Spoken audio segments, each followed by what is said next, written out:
What are some harsh truths about love and attraction? Closure doesn't make feelings disappear. From my experience, breaking up is always harder than I thought it would be. Edit. It doesn't hurt so bad anymore. Especially when there's not a super concrete reason for the breakup. Oh, you threw a toaster at my head?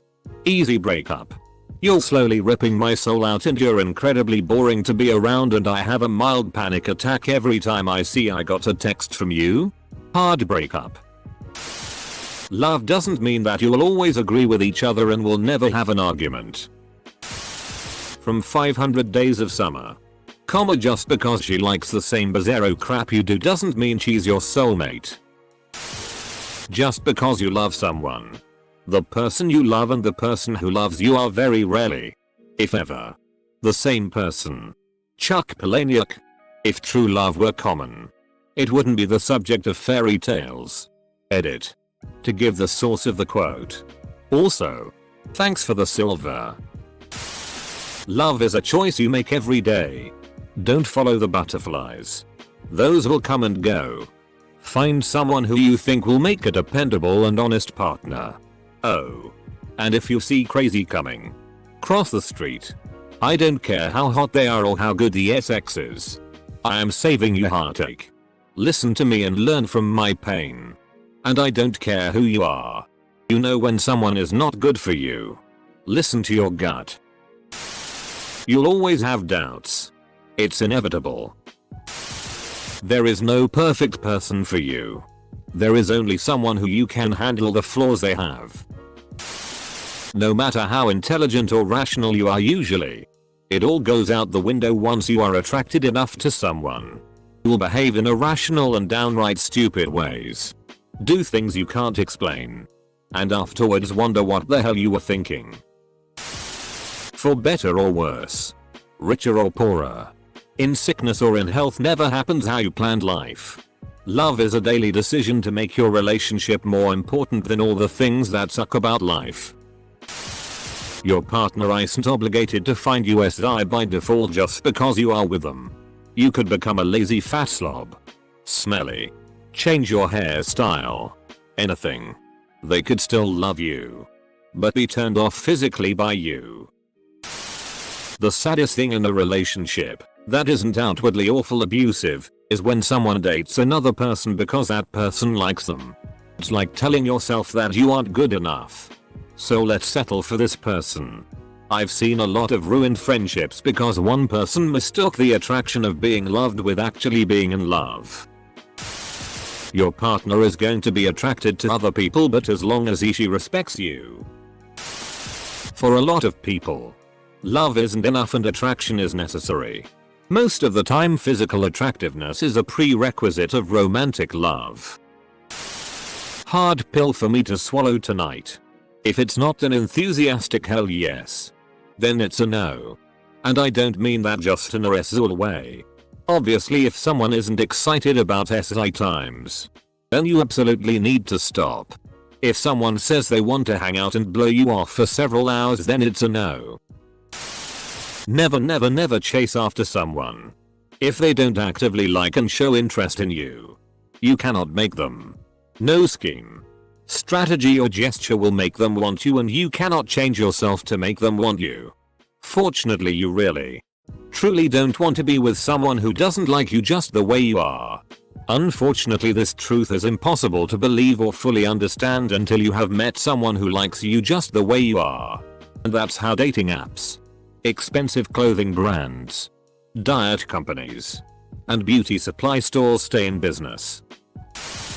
Sometimes love isn't enough, said one of my exes to me when she couldn't handle the addiction and varying bipolar episodes anymore.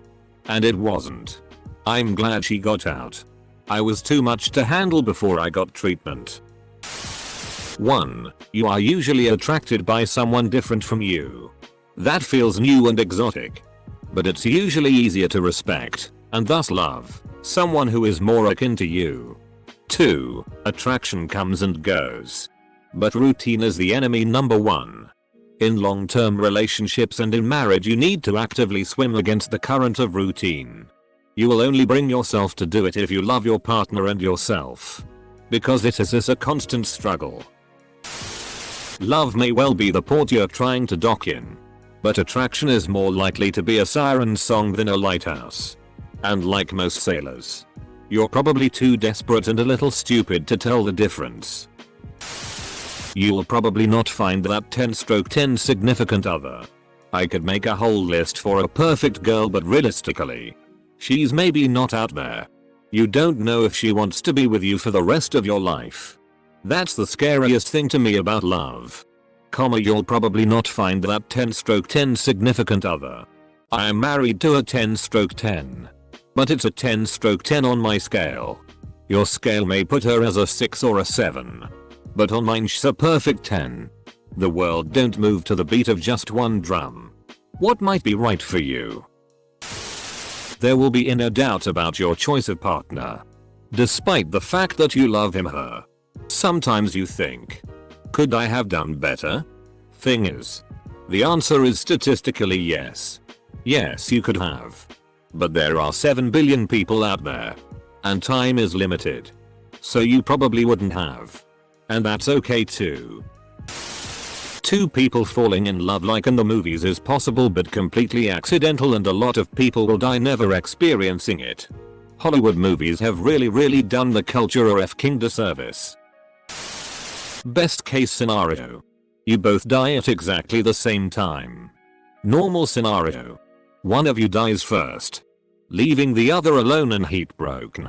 Worst case scenario. You split, leaving one or both of you heartbroken. It's a classic lose-lose-lose situation. So what you're saying is, you might fall in love with a person that you are not attracted to. You might forgive 1,000 shortcomings of a person you are attracted to. Both suck and both are great for their own reasons. Throw an age, or where you're at in life, and both are going to suck eventually. Orgies are not too much fun if no one wants to do it with you. Dr. You can still love someone, but no longer be in love with that someone. A backwards slide from lover to friend. There is always one partner that loves more. Love and lust are two very different things. Lust will always fizzle out eventually. You better have something to fill the gap or your relationship is doomed. You will never be 100% sure that your partner won't cheat on you. And there is nothing you can do to prevent it from happening. Love is all you need. Is a crock of tea. Love is important in a relationship.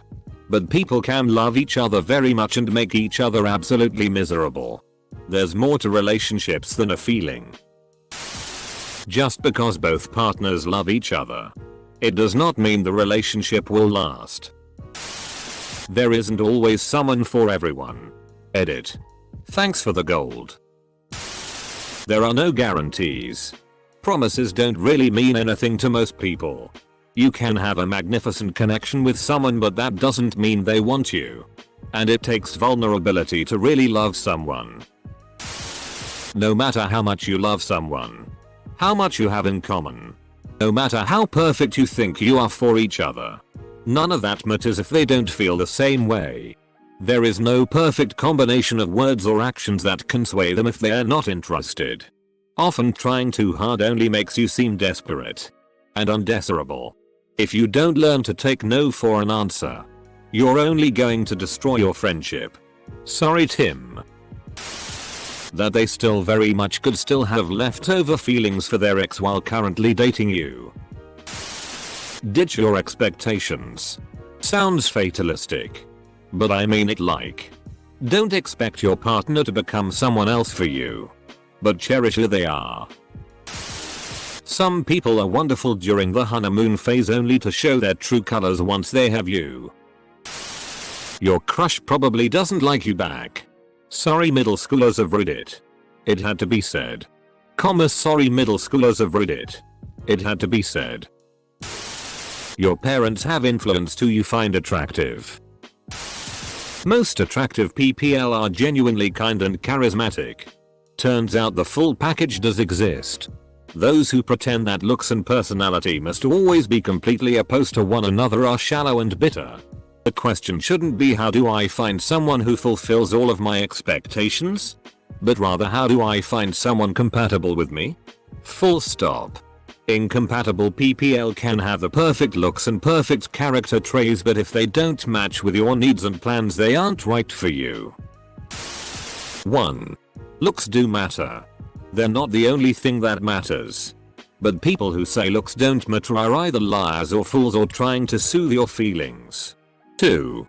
Some of us will never find love. 3. Some of us are not capable of love. You may find physical chemistry with someone who isn't aesthetically your type. It may be the best physical chemistry you've ever had. But your brain may not let you be comfortable with it. You may feel compelled to seek out your type, only to experience something less intense. Or you may never deviate from your type for social or nebulous self-worth issues. And never experience that chemistry. FCK. It's complicated. Sometimes I think the hardest part of being hip Azul is finding out chemistry comes in different forms. They're not the same and can be independent from one another. Love isn't a fairy tale. I mean, two people can love each other dearly. But that doesn't automatically mean everything works out. Love ain't enough on its own. It takes work. Real work for that, and sometimes, even while still feeling love for each other, with both parties trying their hardest, it just doesn't work sometimes.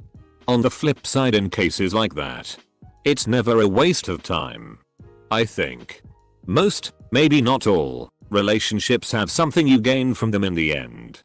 For a successful, committed relationship that will go the distance, you need at least these things: physical attraction, intellectual compatibility, emotional connection, open and honest communication in both directions, trust. I little luck. Edit. See you Mademoiselle 1s comment below for some other good suggestions. Just because you love each other, it doesn't mean you're compatible.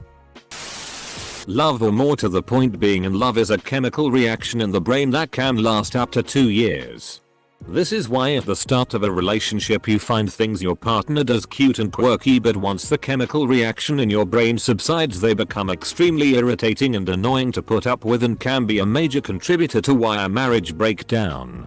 I went out with a girl once who broke up with me by saying I love you but I am not in love with you.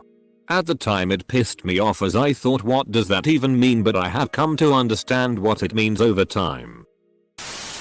The majority of your love will go unrequited. They won't like you back. Not everyone wins and gets the girl or guy, even if they are decent looking. Your crush probably doesn't like you back. And this adult, you can't will yourself to love someone. You either do or you don't. Likewise, someone else can't will themselves to love you. Love doesn't come from attraction. Attraction disguises itself as love. But real love is unconditional, and it's either felt or not. No amount of compromise will save a relationship built solely on attraction. Love is either there or not there. Don't lie to yourself just because you are attracted. Love has no boundaries. Physical, emotional, political, anything. Real love consists of infinite compassion, forgiveness, and understanding. How you love your dog even though it pisses on the rig. How you love your child, and no amount of bad deeds will affect that love. Love is something that transcends space and time. You don't see the thing you love as something that can do wrong. You see that for what it is. Beautiful and imperfect, like all things on this planet. Fundamentally flawed in the most beautiful ways. Love is truth. Truth is love. Lies break connections. You're never in love. You're just obsessed with someone. Love is when your son tells you he hates you for taking away TV and throws a tantrum. But you go to a different room to take a breath so you won't throw him out of the window. Isn't throwing him out the window tough love though? It's caused by chemicals in your brain, and romantic love on average lasts 2 years. During that time love is blind. You have to accept the honeymoon phase ends for everyone. And that's when the rose-colored glasses come off. It's all just chemicals rewarding a process that we see in the abstract because of domestication. I'm not special and neither are you. I'm special to my dog. Marrying for love has proven far less effective than planned marriages. Probably because many people who marry for love don't realize that love is more than feelings of infatuation. Sometimes love is a choice. Like when your wife has had a long day so you do the dishes for her. Or you feed your baby so she can sleep. Or when you hold your tongue in an argument so you don't say something hurtful.